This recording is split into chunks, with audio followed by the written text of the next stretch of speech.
मंगलम भगवान वीरो मंगलम गौतमो गणी मंगलम कुंद कुंदायो जैन धर्मोस्तु मंगलम सर्वमंगल मांगल्यम सर्वकल्याणकारकम प्रधानम सर्वधर्माणां जैनं जयतु शासनम।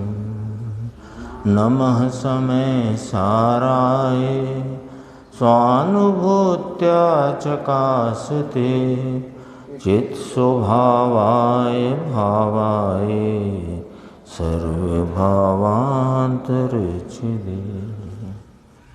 क्रमबद्ध पर्याय नाम का जो पूज्य गुरुदेव श्री का इस विषय में प्रवचनों का और उनके वचनामृत आदि प्रश्नोत्तर उनका संकलन है, उसमें कार्तिकेय अनपेक्षा की 3 गाथाएँ 321, 322 और 323, इन 3 गाथाओं पर जो गुरुदेव के प्रवचन है उनका संकलन जो आत्मधर्म में प्रकाशित हुआ था वो इसमें संकलित किया गया है, उस पर अपनी स्वाध्याय चल रही है।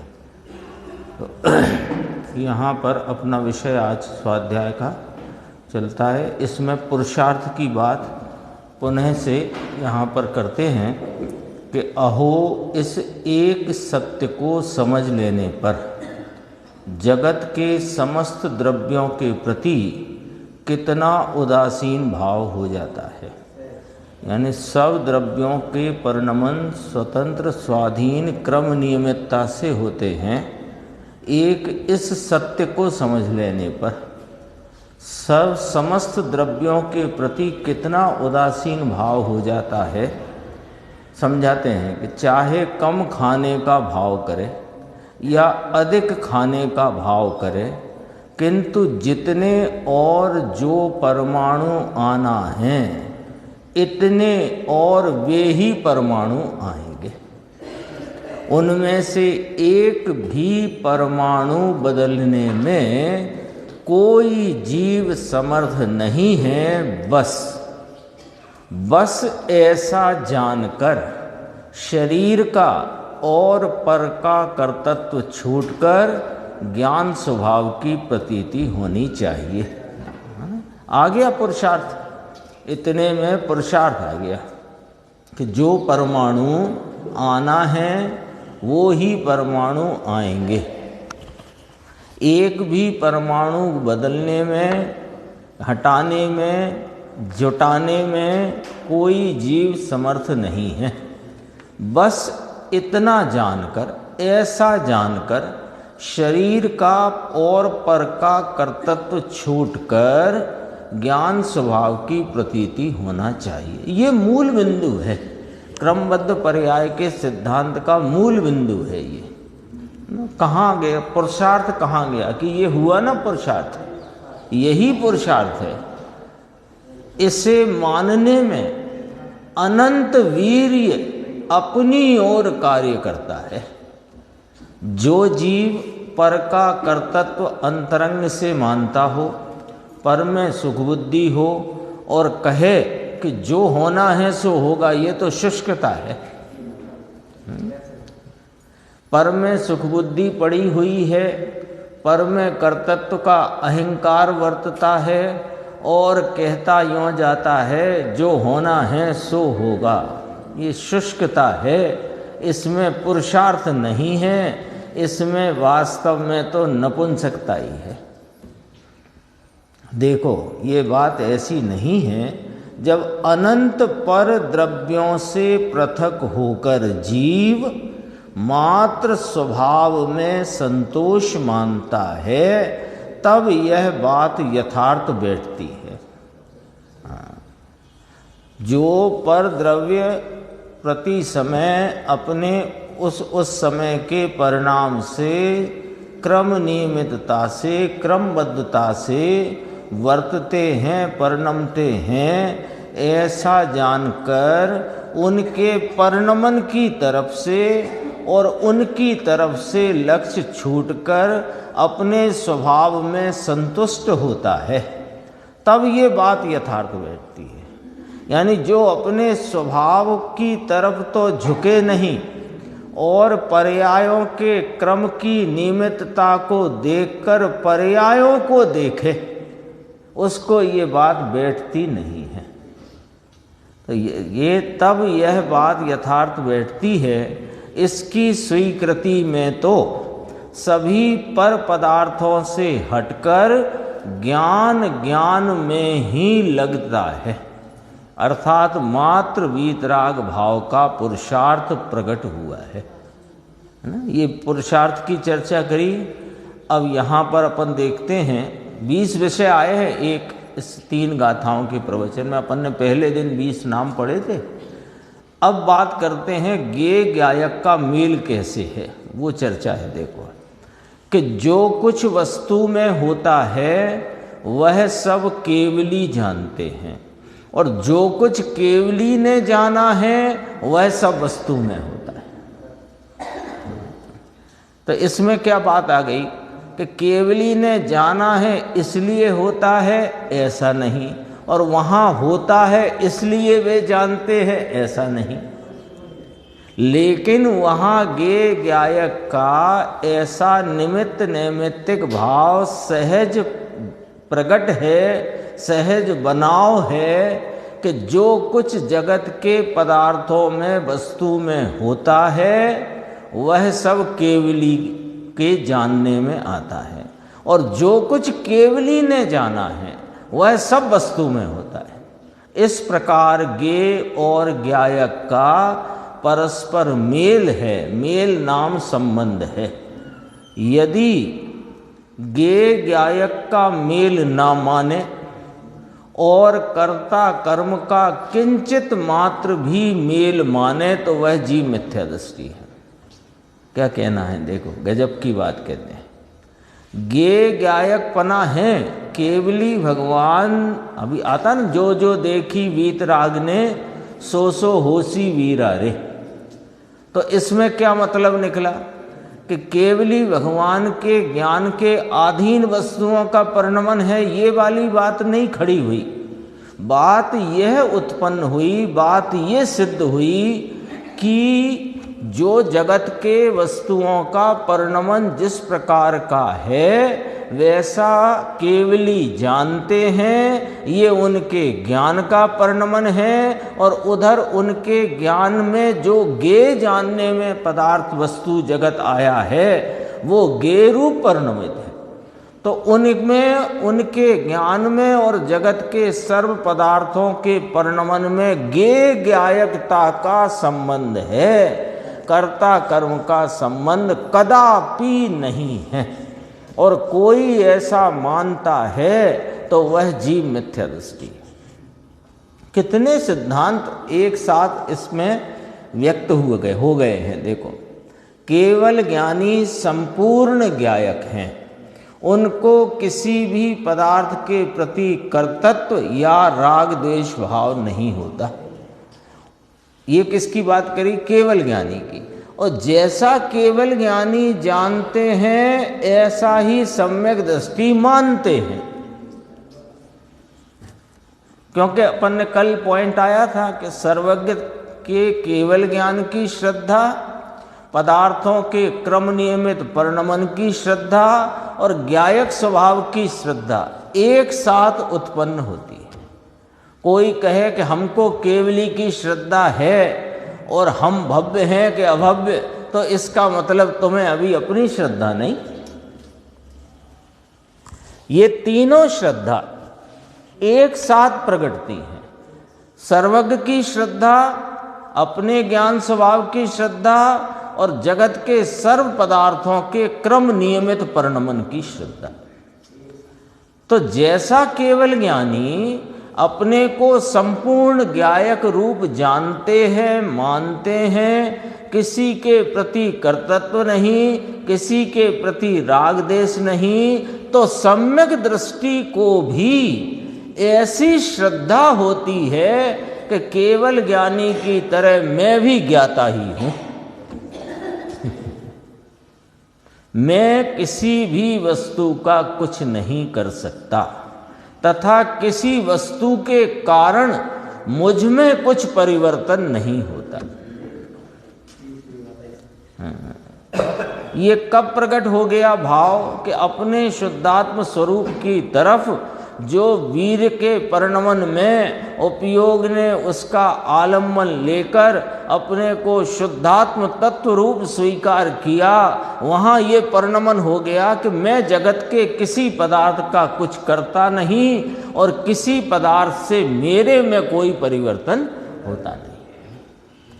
यदि अस्थिरता से राग हो जाए, अब फर्क जो है ना, एक ही पैराग्राफ में केवल ज्ञानी के गेय गायक का संबंध बताया, कर्तृत्व का संबंध नहीं है, राग द्वेष नहीं है, केवल ज्ञान की बात बताई। ऐसे ही सम्यक दृष्टि को यह प्रतीति है कि मैं भी मात्र ज्ञाता ही हूँ, मैं किसी द्रव्य का कुछ करता नहीं, किसी द्रव्य से मुझ में कोई परिवर्तन होता नहीं। अब अंतर है वो सुनो कि यदि अस्थिरता से राग हो जाए, अभी अस्थिरता बाकी है, राग रूप परिणमन होता है, तो यदि वह जो अस्थिरता से राग होता है वह मेरा स्वरूप नहीं है, इस प्रकार श्रद्धा की अपेक्षा से सम्यक दृष्टि भी ज्ञायक ही है। कैसा? केवल ज्ञानी की भांति। जो अपन ने पहले दिन पढ़ा था कि श्रद्धा अपेक्षा से तो केवल ज्ञान प्रकट हो गया है। अभी जिसने यह माना कि नियम पूर्वक वस्तु की क्रमबद्ध दशा होती है, वो वस्तु स्वरूप का ज्ञाता है, वो अपना ज्ञाता है, वो जगत का ज्ञाता है, वो केवल ज्ञान के समान ही वस्तु को जानता है। तो वे तो प्रत्यक्ष जानते हैं, प्रत्यक्ष परोक्ष का भेद रखो। आता है ना, प्रवचन सार में भी आया, समय सार में आया कि जो श्रुत केवली और केवली में क्या अंतर है, कि कोई अंतर नहीं, जो वे जानते हैं सो श्रुत केवली जानते हैं, मात्र प्रत्यक्ष परोक्ष का अंतर है। पर वहाँ उदाहरण दिया कि कोई 1000 वाट की रोशनी में जानता हो कि कोई दीपक की रोशनी में जानता हो। जानता तो घटपटादी कोई है सूर्य की रोशनी में, सूर्य का प्रकाश और दीपक का प्रकाश, इतना उदाहरण में लिया वहाँ। अब एक प्रश्न आया नीचे देखो, अब फिर पुरुषार्थ की थोड़ी बात आई, प्रश्न आ गया ना, इसलिए प्रश्न आया है कि जबकि सभी क्रमबद्ध हैं और उसमें जीव कोई भी परिवर्तन नहीं कर सकता, तो फिर जीव में पुरुषार्थ कहाँ रहा? ये प्रश्न खड़ा ही हुआ है। कब तक खड़ा रहेगा ये प्रश्न? जब तक स्वरूप की तरफ का या स्वरूप की रुचि उत्पन्न होकर स्वरूप तरफ का वलन झुकाव नहीं हो जाता, स्वरूप की प्रतीति नहीं हो जाती, तब तक ये प्रश्न प्रकारांतर से यहां खड़ा ही रहेगा। तो फिर खड़ा है, तो फिर पूछा है, फिर जवाब आया है। सब कुछ क्रमबद्ध है, इस निर्णय में ही जीव का अनंत पुरुषार्थ समाविष्ट है। इतने निर्णय, ये निर्णय कहते हैं हमको तो क्रमबद्ध पर्याय का निर्णय है। यदि क्रमबद्ध पर्याय का निर्णय है तो तुम अनंत पुरुषार्थी हो और तुम अपने स्वभाव के प्रतीतिवंत हो, तुम मोक्ष मार्गी हो और तुम्हारी ज्ञान में शीघ्र ही जगत के सब पदार्थ प्रत्यक्ष जानने में आएंगे। क्रमबद्ध मानने में पुरुषार्थ है। क्रमबद्ध बोलना सीख लेने से और मानने में फर्क है। बोलना सीख लिया तो उसमें क्या हो गया, वो अभी आ गई थी बात कि पर में कर्तृत्व मानता है, उसका अहंकार पड़ा हुआ है, पर में सुख बुद्धि की बुद्धि है और बोलता है जो होना है सो होता है, ये शुष्कता है। यहां कहा देखो, इस निर्णय में ही जीव का अनंत पुरुषार्थ समाविष्ट है, किंतु उसमें कोई परिवर्तन करना आत्मा के पुरुषार्थ का कार्य नहीं है। भगवान जगत का सब कुछ मात्र जानते ही हैं, किंतु वे भी कोई परिवर्तन नहीं कर सकते। तब क्या इससे भगवान का पुरुषार्थ परिमित हो गया? ये लॉजिक है। केवल ज्ञानी परमात्मा जो जगत के प्रत्येक पदार्थ, उसके अनंत गुण, उनकी तीन काल की पर्यायों को अपने ज्ञान में मात्र जानते ही हैं, कुछ करते नहीं, तो फिर वे क्या पुरुषार्थी न रहे? अथवा उनका पुरुषार्थ सीमित हो गया? अरे उनके तो कहते हैं अनंत चतुष्टय प्रगटा है, नाम अनंत वीर प्रकट हुआ है, अनंत बल प्रकट हुआ है, अनंत पुरुषार्थ उनके परिणमित है। तो यदि तुम ऐसा मानते हो कि क्रमबद्ध जगत के द्रव्यों के क्रमबद्ध परिणमन को स्वीकार करने में पुरुषार्थ उड़ जाता है, तो फिर केवली तो पुरुषार्थहीन ठहरे तुम्हारे हिसाब से। ये लॉजिक है। लॉजिक आया ना सामने, ये लॉजिक आया। देखो, वे भी मात्र भगवान जगत का सब कुछ मात्र जानते ही हैं, किंतु वे भी कोई परिवर्तन नहीं कर सकते। तब क्या इससे भगवान का पुरुषार्थ सीमित हो गया, परिमित हो गया? कि नहीं नहीं, भगवान का अनंत अपरिमित पुरुषार्थ अपने ज्ञान में समाहित है, समाविष्ट है। भगवान का पुरुषार्थ निज में है, पर में नहीं। पुरुषार्थ जीव द्रव्य की पर्याय। अब वो जो लॉजिक रखा था, अब लॉजिक पे सिद्धांत आता है कि पुरुषार्थ किसकी पर्याय है? जीव द्रव्य की पर्याय है। तो उसका कार्य जीव की पर्याय में होगा कि शरीर आदि और भोजन आदि की पर्याय में। तो जीव की पर्याय है ना पुरुषार्थ। किसका गुण? जीव का। तो उसका कार्य कहाँ होगा? कि जीव की पर्याय में। तो जब उसका कार्य जीव की पर्याय में होता है, लेकिन जीव के पुरुषार्थ का कार्य पर में तो नहीं होता है, तो फिर पर का कुछ करूं या पर मेरा कुछ करे, ये बुद्धि ही कर्तृत्व बुद्धि है, जिसमें ज्ञातृत्व बुद्धि विलुप्त हो गई है और पदार्थों के क्रम नियमित परिणामों का स्वरूप जानकर अपने ज्ञातृत्व भाव की दृष्टि होना, ज्ञातृत्व भाव की प्रतीति होना ही वास्तव में इसके पुरुषार्थ का कार्य है। ये फिर पुरुषार्थ को सिद्ध किया। अब आगे देखते हैं, कुछ विषय और आने वाला है। अब कहते हैं कि जिसने क्रमबद्ध पर्याय के सिद्धांत को जानकर अपने द्रव्य स्वभाव की प्रतीति की है, उसको भव की आशंका नहीं होती। और जिसे भव की आशंका नहीं, वो यह कहते अथवा विचार करते अथवा इस प्रकार की चिंता में घुलता नहीं है कि मेरा अगला भव बिगड़ ना जाए। जिसने भव चक्र को ही रोक दिया है, जिसने अपने शुद्धात्म तत्व की प्रतीति द्वारा जन्म मरण का खेल ही खत्म कर दिया है, उसको काहे की चिंता के अगला भव बिगड़ना है कि सुधरना है? भव रहित आत्मा देखा है। भव की आशंका किसे है? भव की शंका किसे है? कि जिसे अभी भवों में रुलने की ख्वाहिश पड़ी है, वो समझता है कि मुझे देवगति मिल जाए या फला मिल जाए या सेठाई मिल जाए या राजाई मिल जाए, वो रुलने के लिए की ही तो बात है, भटकने की ही बात है। तो देखो यहां कहते हैं अनंत पदार्थों को जानने वाले, अनंत पदार्थों से परिपूर्ण और भव रहित। अनंत पदार्थों से परिपूर्ण केवल ज्ञान कहा ना, इसका अर्थ समझना, अनंत पदार्थों के ज्ञान से परिपूर्ण, अनंत पदार्थों के स्वरूप को जानता है केवल ज्ञान। शब्द आया देखो, अनंत पदार्थों को जानने वाले, अनंत पदार्थों से परिपूर्ण और भव रहित केवल ज्ञान।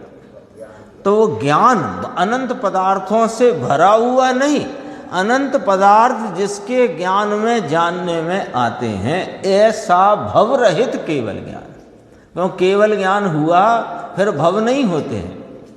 तो देखो ऐसे भव रहित केवल ज्ञान का जिस ज्ञान ने अपने पुरुषार्थ के द्वारा निर्णय किया, पुरुषार्थ की बात तो पहले आई गई पिछले पैराग्राफ में। तो जिस केवल ज्ञान का, उस केवल ज्ञान का जिस ज्ञान ने अपने पुरुषार्थ के द्वारा निर्णय किया, उस ज्ञान ने अपने पुरुषार्थ के द्वारा निर्णय किया है भाई साहब, या कि बिना पुरुषार्थ के किया। पुरुषार्थ उड़ जाता है, अरे उड़ जाता है कि पुरुषार्थ जागृत हो जाता है।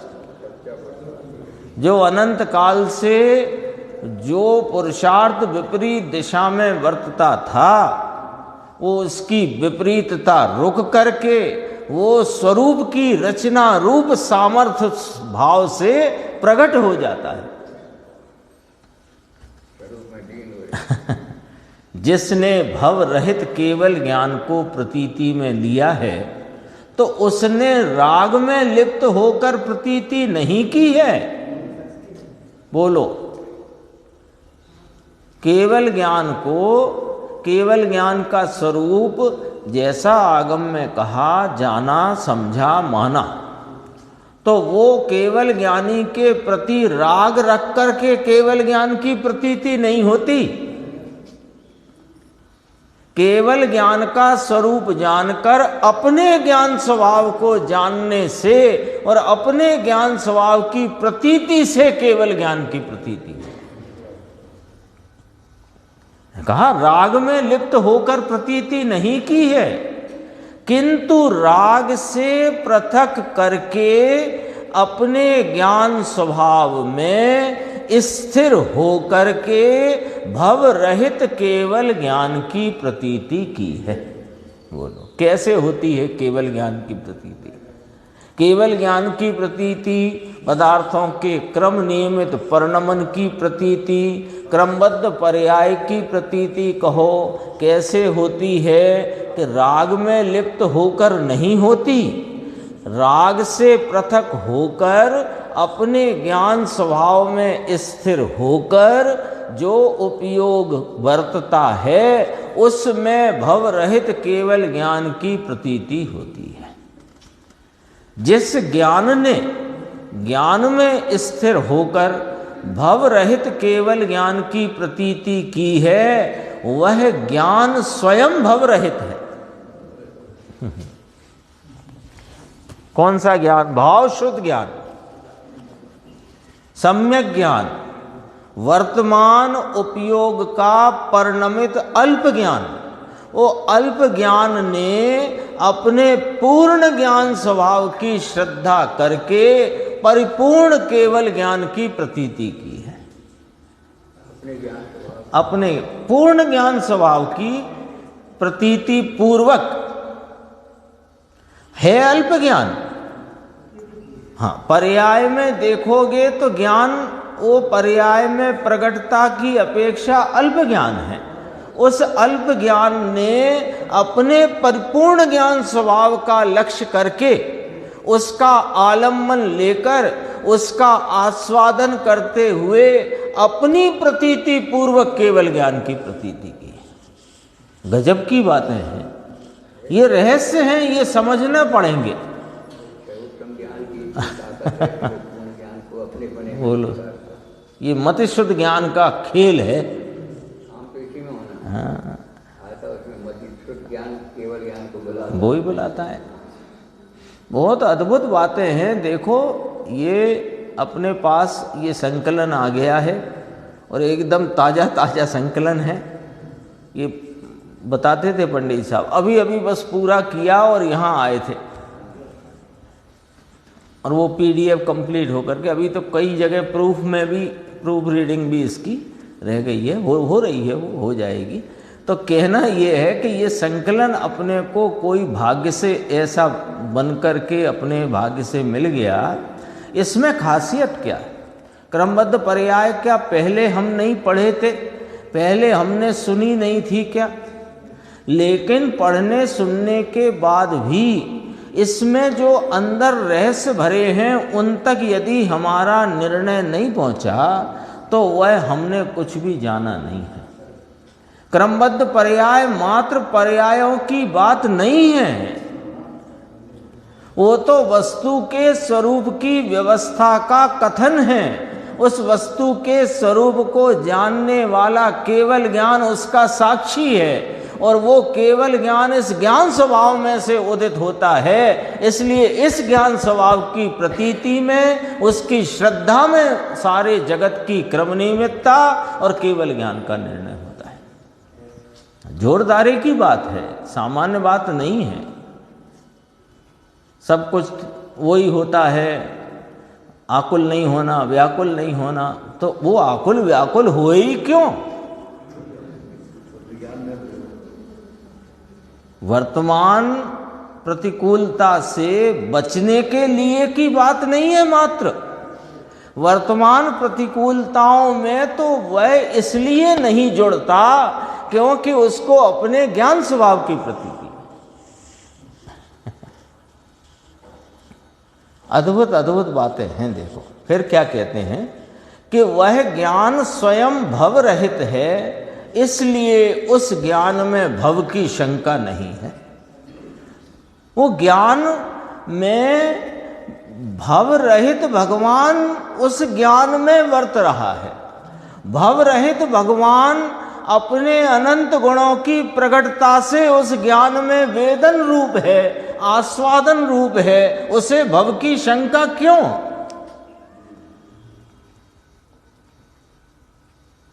देखो पहले केवल ज्ञान की प्रतीति नहीं थी, यानी पहले स्वरूप की प्रतीति नहीं थी, तब वह अनंत भव की शंका में झूलता रहता था। इसमें तो लिखा केवल ज्ञान की प्रतीति नहीं थी। केवल ज्ञान की प्रतीति नहीं थी, क्रम नियमित पर्यायों की प्रतीति नहीं थी, अपने शुद्धात्म स्वरूप की प्रतीति नहीं थी। एक साथ तीनों हैं।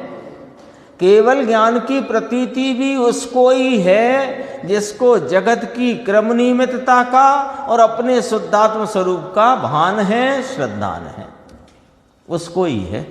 पहले नहीं थी, तब वह अनंत भव की शंका में झूलता रहता था और अब प्रतीति होने पर अनंत भव की शंका दूर हो गई है।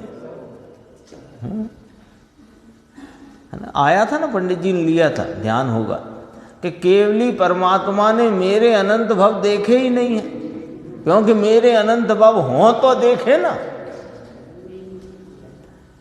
जिसने अपने शुद्धात्म स्वरूप को देखा है उसके अनंत भव हैं ही नहीं, तो वे देखें क्या?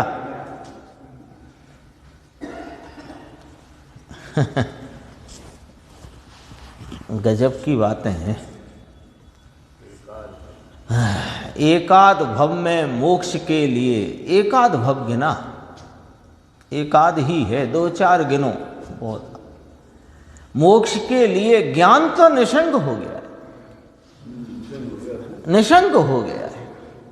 अब वहां मुझे अब पूर्ण आत्मलाभ के लिए कोई रोक सके ऐसा जगत में कोई इंद्र नरेंद्र जिनेंद्र की ताकत नहीं, ऐसी प्रतीति। पूर्ण आत्मलाभ मेरा रुक नहीं सकता है।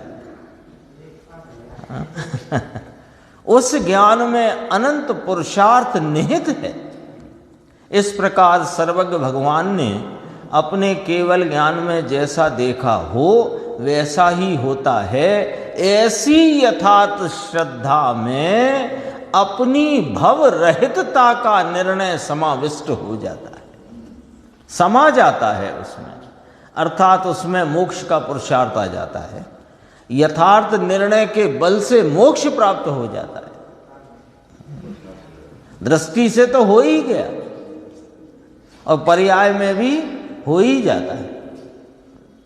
अब जो चर्चा है आगे, हाँ, ये गुरुदेव ने पॉइंट रूप से यहाँ बात करी है कि भगवान ने जैसा देखा है वैसा ही होता है। गाथाओं में यही भाव था कि जिस जीव का जिस क्षेत्र में, जिस काल में, जिस साधन के द्वारा मरण रोग आदि जो कुछ भी होता है वह होता है, ऐसी थी ना चर्चा।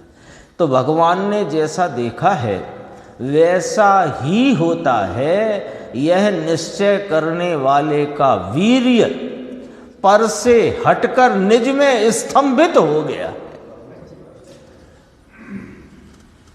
क्या शब्द है गुरुदेव की वाणी का जोर देखो टीटू भाई साहब, कितना जोरदारी का शब्द डाला है। ये जो पर में कर्तत्व रूपता का अभिमान, करता तो पहले भी नहीं था, कर सकता ही नहीं है, पर में कर्तत्व के अभिमान के कारण जो इसका सारा पुरुषार्थ का परिणमन वीर्य पर में भटकता था, वो अब एक भगवान के केवल ज्ञान और क्रम नियमितता और स्वरूप के श्रद्धान में निज में स्तंभित हो गया है।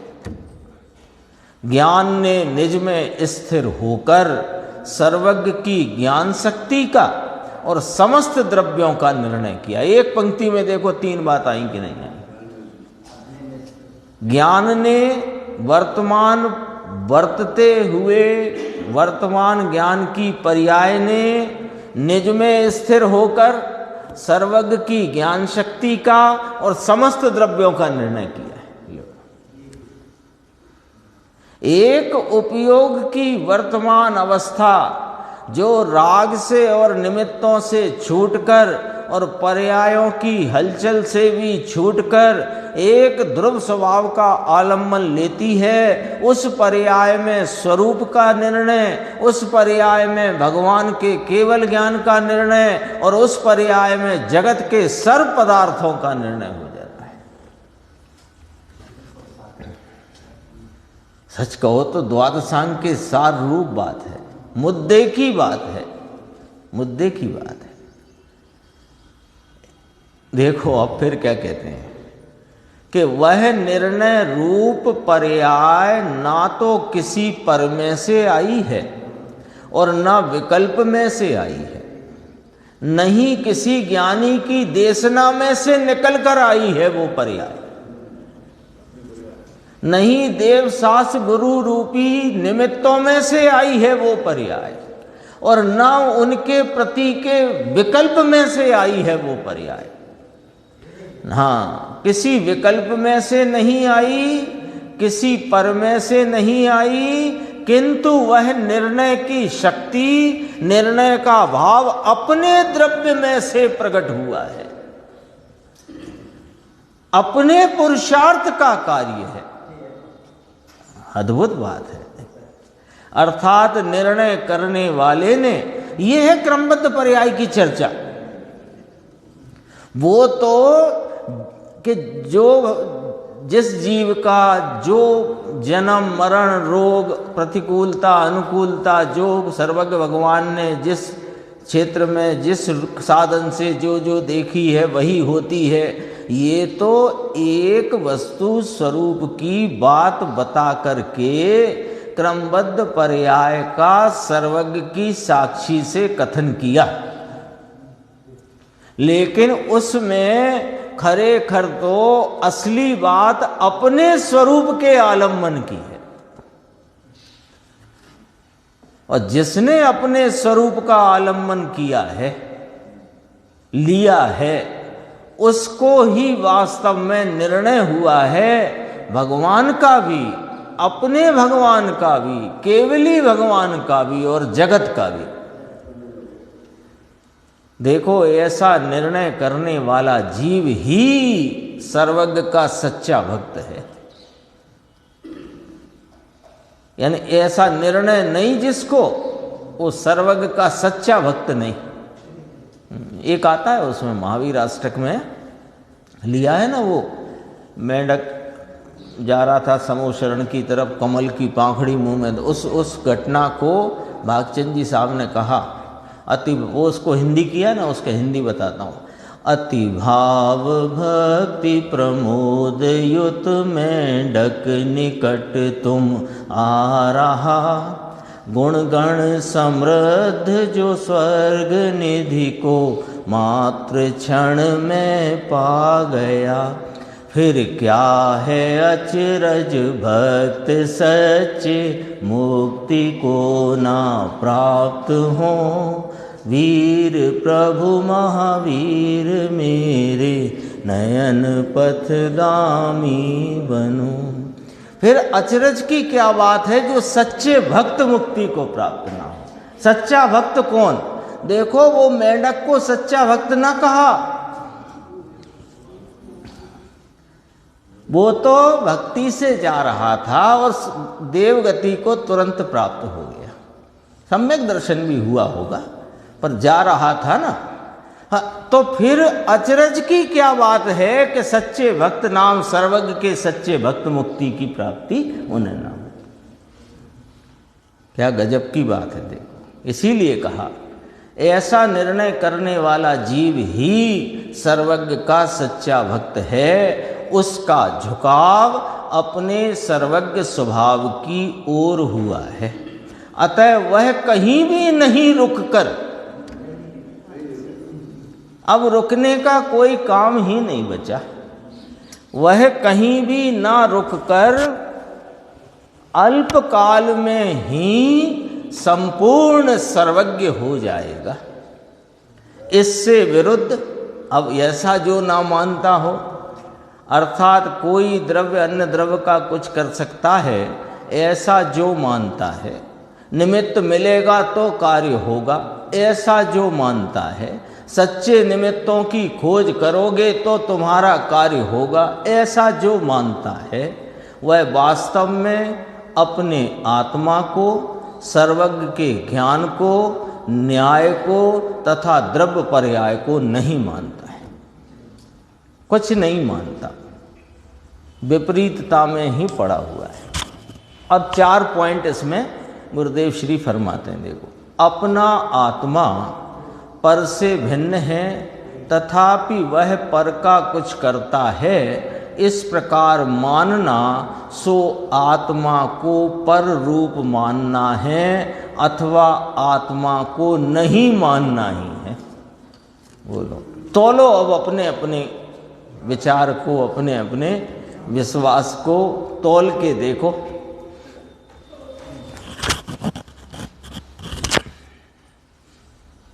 दूसरा, वस्तु की अवस्था सर्वज्ञ देव के देखे हुए अनुसार होती है। उसकी जगह यह मानना कि मैं उसे बदल सकता हूँ, वह सर्वज्ञ के ज्ञान को यथार्थ नहीं मानने के समान है। जो कहे कि हम तो सर्वज्ञ के मार्ग में हैं, सर्वज्ञ के भक्त हैं, सर्वज्ञ को मानते हैं, उनके केवल ज्ञान की सामर्थ्य को जानते हैं, और फिर कहे कि मैं बदल सकता हूँ, जैसा निमित्त आए वैसा कार्य हो जाएगा। निमित्त यदि उचित होगा तो कार्य भी उसके उचित होगा, ऐसा जो मानता है वह सर्वज्ञ के ज्ञान को ही नहीं मानता। वो केवल ज्ञान का और केवल ज्ञानी का अनादर करता है, अपना तो कर ही रहा है। तीसरी बात, वस्तु की ही क्रमबद्ध अवस्था होती है, वहाँ निमित्त करता है। ये जरा पढ़ने में जरा ध्यान रखना। वस्तु की ही यानी प्रत्येक वस्तु अपनी क्रमबद्ध अवस्था से परिणमित होती है, अपनी ही अवस्था से। ही लगा है ना, तो वस्तु की अपनी ही क्रमबद्ध अवस्था होती है। वहाँ निमित्त करता है अथवा निमित्त कोई परिवर्तन कर डालता है, ये बात फिर कहाँ रही? बोलो।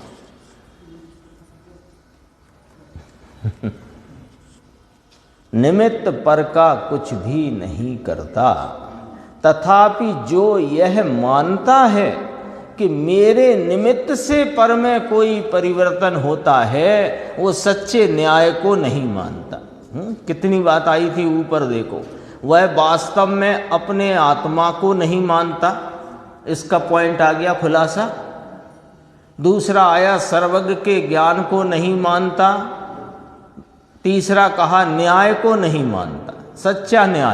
सच्चा न्याय ये है कि उपादान में उपादान रूपी कार्य वह उपादान की स्वयं सामर्थ्य से स्वयं काल में स्वयं से होता है, निमित्त से नहीं। और निमित्त स्वयं पुकार कर कहता है कि मैं तो कार्य रूप परिणमित होता नहीं हूँ, कार्य जो विवक्षित है उसकी उत्पत्ति में मुझ पर अनुकूल पने का आरोप आया है, मैं नहीं हुआ कार्य रूप परिणमित। और जो ये मानता है कि मैंने ये कार्य ऐसा हो रहा था और ऐसा करवा दिया, मैंने यहाँ कुछ नहीं था, मैंने यहाँ 50 करोड़ का मंदिर बनवा दिया, वो सच्चे न्याय को नहीं मानता। चौथी बात, द्रव्य की पर्याय द्रव्य में से ही आती है। उसकी इस जगह जो यह मानता है कि पर में से द्रव्य की पर्याय आती है, वही निमित्त में से पर्याय आती है। अर्थात जो यह मानता है कि मैं पर की पर्याय का करता हूँ अथवा पर की पर्याय से मेरा कार्य होता है, दोनों बातें आ गई ना, वह द्रव्य पर्याय के स्वरूप को ही नहीं मानता। 4 भूलें कही थी ना, चारों की यहाँ पर स्पष्टीकरण आया। इस प्रकार एक विपरीत मान्यता में असत का सेवन आ गया। असत का सेवन कैसे आ गया? कि द्रव्य सतरूप है ना भैया, और उसका एक समय का परिणाम भी सतरूप भाव है कि नहीं, उत्पाद व द्रव्य युक्तम सत। तो उसने सत को माना नहीं, क्योंकि द्रव्य सत है तो सत है वो अहेतुक होता है। सत कहते ही उसे हैं जिसमें हेतु नहीं होता। और मेरे से कार्य हुआ, किसी द्रव्य की पर्याय मेरे से हुई या मेरी पर्याय किसी पर द्रव्य से हुई, तो उसने सत को नकार दिया, तो असत का सेवन किया, सच्चे न्याय को नहीं माना और सर्वज्ञ के ज्ञान को यथार्थ नहीं माना और अपने आत्मा को ही नहीं माना। कितनी भूल, एक सिद्धांत की भूल में इतनी भूल, और एक सिद्धांत के सच्चे स्वीकार करने में सर्वज्ञ का भी श्रद्धान है, अपना भी श्रद्धान है, जगत के परिणमन का भी श्रद्धान है। देखो अभी निमित्त की बात चलती थी ना, तो एक प्रश्न आ गया कि जीव को सम्यक दर्शन प्रकट होने की तैयारी हो और सच्चे देव गुरु शास्त्र ना मिले तो क्या सम्यक दर्शन नहीं होता? हाँ, बात वहीं आ जाती है। क्यों आ जाती है? कि अपने उपादान पर भरोसा ही नहीं है, क्रम नियमितता का भरोसा नहीं है, सर्वज्ञ का भरोसा नहीं है, अपने स्वभाव की सामर्थ्य का भरोसा नहीं है। इसलिए प्रश्न उठाए। एक इस प्रश्न में कितने भरोसे टूटे पड़े हैं। जगत के परिणमन पर भरोसा नहीं, अपनी स्वभाव की सामर्थ्य का भरोसा नहीं, केवल ज्ञान का भरोसा नहीं, केवल ज्ञानी का भरोसा नहीं। देखो, और उसको लग रहा है कि सम्यक दर्शन प्रकट होने की तैयारी हो, माने काल लब्धि पक गई हो। अब निमित्त ही नहीं मिले तो हम क्या करें, ऐसा मानता हो तो उत्तर है कि यह हो ही नहीं सकता। जीव की तैयारी हो। ये 4 पंक्तियों को बहुत बैलेंस करके समझना है। अपन सामने है सबके और अपन पढ़ रहे हैं, अपन विचार करेंगे, बहुत तसल्ली से, बहुत सावधानी से समझना है। ये 4 पंक्ति बहुत बैलेंस चाहिए इन्हें समझने में। देखो, ये हो ही नहीं सकता कि जीव की तैयारी हो और सच्चे देव गुरु शास्त्र ना हो। हाँ, पहले एक बात आ गई, दूसरी इसी में आगे, जब उपादान कारण तैयार होता है तब निमित्त कारण स्वयमेव उपस्थित होता है। अब देखो, किंतु कोई किसी का कर्ता नहीं होता। अब तक 3 बातें आई। उसका प्रश्न था कि सम्यक दर्शन की तैयारी तो है साहब, अब देवशास्त्र गुरु ही सच्चे न मिले हों तो फिर क्या करें, सम्यक दर्शन रुक जाएगा। कि सुनो, पहला पॉइंट कि ये हो ही नहीं सकता, जीव की तैयारी हो तो सच्चे देव गुरु शास्त्र ना हो, ऐसा हो नहीं सकता। सिद्धांत दिखाया कि उपादान कारण तैयार हो तब निमित्त कारण स्वयमेव उपस्थित होता है ना। अब अपन यहाँ पर अपन लचक जाते हैं, यहाँ पर अपनी बात, अपना विचार, अपनी समझ लचक जाती है। कैसे लचक जाती है कि देखो, जब कार्य होना होगा तो निमित्त तो स्वयमेव उपस्थित होगा ही होगा, तो फिर तुम झांक कहाँ रहे हो?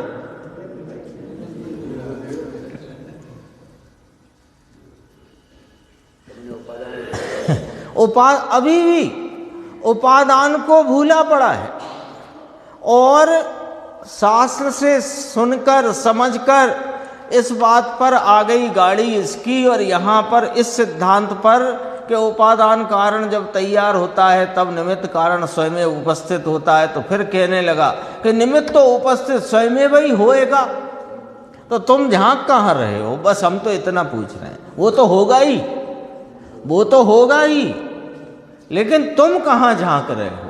तुम उपादान में झांक रहे हो, यानी जहाँ कार्य होना है उसकी ओर तुम्हारा लक्ष्य है कि अभी भी तुम निमित्तों की टोह में हो। यहाँ ये बात समझना बहुत बैलेंस है। ये सिद्धांत है कि जब उपादान कारण तैयार होता है तब निमित्त कारण स्वयं उपस्थित होता है। किंतु, अब किंतु कह करके इस सिद्धांत के अंतर्गत क्या बात छुपी हुई है वो समझना है। किंतु कोई किसी का कर्ता नहीं होता, तो फिर क्या है कि उपादान के कारण ना तो निमित्त आता है और ना निमित्त के कारण उपादान का कार्य होता है। बोलो, समझ में आई कि नहीं आई बात? कल अपन ने बात की थी, महावीर के जीव को सिंह की पर्याय में सम्यक दर्शन हुआ तो वहाँ चारण रिद्धिधारी मुनि, वहाँ तैयारी थी ना, सिंह की पर्याय में उस जीव की सम्यक दर्शन प्राप्त करने की तैयारी थी। इसी भाषा में आ गए अपन, तैयारी थी। तो वहाँ चारण रिद्धिधारी मुनि देशना के लिए उपस्थित हुए स्वयमेव, किंतु कोई किसी का कर्ता नहीं होता। ये समझना, उसी दृश्य में ये समझना पड़ेगा।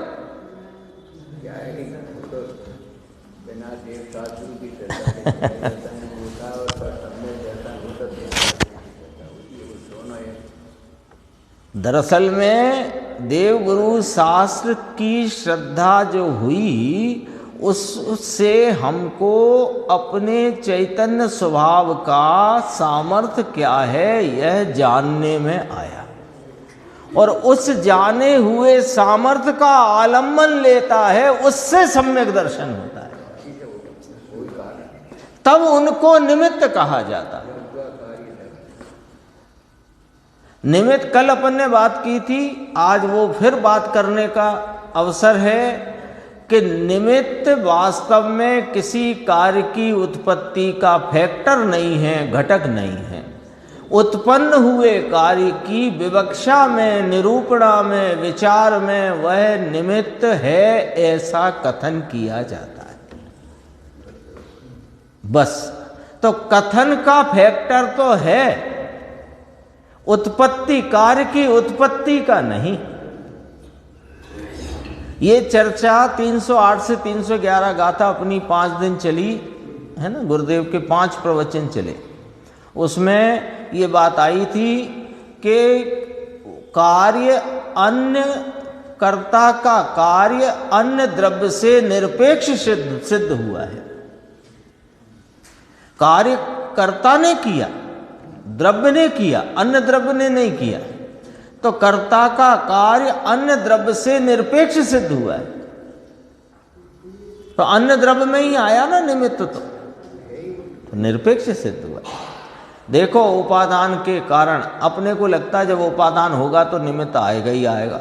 अरे नहीं आया, वो तुम्हारे उपादान के कारण, ये समझना है।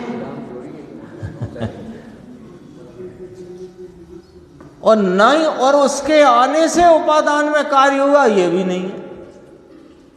कार्य हुआ है अपने स्वयं उपादान से, अपने में, अपने स्वतंत्रता से। वहां उस कार्य के समय कौन अनुकूलता का आरोप हो सकता है, वह वहां पर है। यदि नहीं है तो अनुकूलता का आरोप कैसे करोगे? है ही नहीं। तो इसको तो समझने का एक बहुत सरल तरीका कि अगर अपन देवशास्त्र गुरु को निमित्त कारण मानेंगे, हाँ, नहीं होता, फिर नरक में जहाँ देवशास्त्र गुरु का संयोग ही नहीं है, वहां भी होता है। होता तो अपने स्वयं के आलम्बन से, वो जहां होता है, जब होता है, वहां ऐसे ही होता है। होता हो तो समोसन में और अपने को भी कोई पहली बार नहीं मिले हैं, कई बार, अनंती बार। और सच्चे देवगुरु शास्त्र की ऐसी अटल श्रद्धा हुई है राग रूप कि नौवे ग्रह में नहीं जा सकता अन्यथा। भाई साहब, हमको तो अब ये देवशास्त्र गुरु साक्षात विराजमान है, हाँ, क्यों नहीं हो रहा? होना चाहिए। नहीं, अब तो होने का समय ही आ गया ना, तैयारी हो गई। हाँ, अब तो तैयारी है, अब क्या है। लेकिन उपादान के कारण ना तो निमित्त आता है और ना निमित्त के कारण उपादान का कार्य होता है। दोनों स्वतंत्र रूप से अपने अपने कार्य के करता है। वहाँ चारण रिद्धिधारी मुनि, उनको स्वतंत्र रूप से देशना का विकल्प और देशना का भाषा वर्णना का वहाँ पर जिस प्रकार का जो वर्णमन, और वहाँ सिंह की पर्याय का वर्तमान उपयोग दशा का स्वरूप में आलम्बन लेने का कार्य स्वतंत्र दोनों द्रव्य अपने अपने कार्य के करता है। वह श्रद्धा का ही कार्य है। श्रद्धा हुई और कार्य हुआ, अर्थात कार्य हुआ माने कार्य का प्रारंभ हुआ। अब जो अब आगे की चर्चा है, समय हो गया है, आगे की चर्चा है, मैं उसका बस बता रहा हूँ कि क्या चर्चा है, जिससे अपने को थोड़ी जिज्ञासा रहे।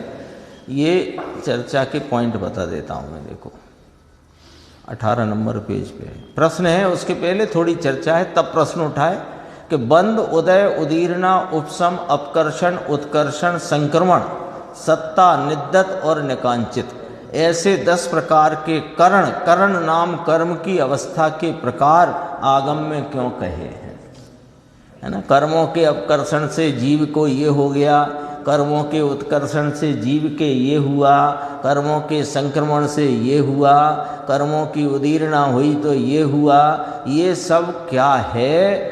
तो जब दोनों का स्वतंत्र स्वतंत्र कार्य अपने अपने में अपने अपने से होता है, तो फिर उदीरना कर्मों की हुई तो यहाँ जीव का इस प्रकार का, जिस प्रकार का जो परिणाम हो गया, इनका क्या स्वरूप है? हाँ, जो पंडित जी ने लिया था ना, तो वो जरा सा प्रकरण थोड़ा सा ख्याल में लेना। वहाँ उनने कहा कि किसी की 80 वर्ष की आयु है, अकाल मृत्यु के संबंध में बात की थी ना, 80 वर्ष की आयु है, और 60 वर्ष में उसकी मृत्यु हो गई, तो आयु उसकी वास्तव में 60 की ही है। और उसके 80 की जो कथन किया गया वो आयु कर्म की स्थिति को के निमित्त से, आयु कर्म की स्थिति की अपेक्षा से किया गया। अब उसके निषेधों की उदीरना 20 वर्ष पहले हो गई, इसलिए वो जल्दी उसका देह वियोग या देह परिवर्तन हुआ। ये कथन निमित्त की तरफ से है, खरेखर तो उसका देह का वियोग अपनी योग्यता प्रमाण में स्वतः हुआ है। और वे कर्मों के जो निषेध एक एक समय करके खिर रहे थे, वे इकट्ठे खिर गए। ये कर्मों का परिणमन स्वतंत्र हुआ है। चर्चा आएगी अपन आगे की स्वाध्याय में से। देव गति की सब संख्या निश्चित है। देव गति में जाना जगह तो चाहिए। नरक की भी निश्चित।